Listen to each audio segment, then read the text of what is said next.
माझे नाव तन्मय व्यंकटेश शास्त्री. मी इयत्ता 8वीत शिकणारा विद्यार्थी आणि मी तुमच्यासमोर एक नवीन प्रयोग घेऊन आलो आहे. त्या प्रयोगाचे नाव आहे प्रकाशाचे परावर्तन. तर चला आपण आपल्या प्रयोगाला लागणाऱ्या वस्तू जाणून घेऊ. सर्वात आधी आपल्याला इथं एक आयताकृती खोकं लागणार आहे. त्याच्यात आपण एक आरसा चिपकून घेतला आहे, तुम्ही इथं पाहू शकता. आपल्याला कात्री लागणार आहेत, आपल्याला एक लेझर लागणार आहे, आपल्याला एक चिकट टेप लागणार आहे व एक अगरबत्ती लागणार आहे व आपल्याला एक मेन कापड लागणार आहे. सर्वात प्रथम आपल्याला ह्या मेन कापड लावून घ्यायची आहे.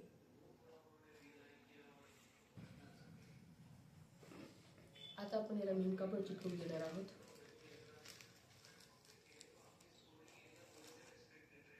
अगरबत्तीच्या सहाय्याने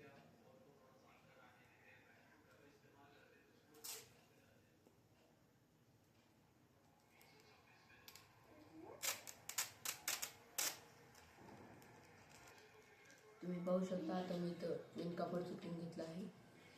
आता आपण हे लेझरच्या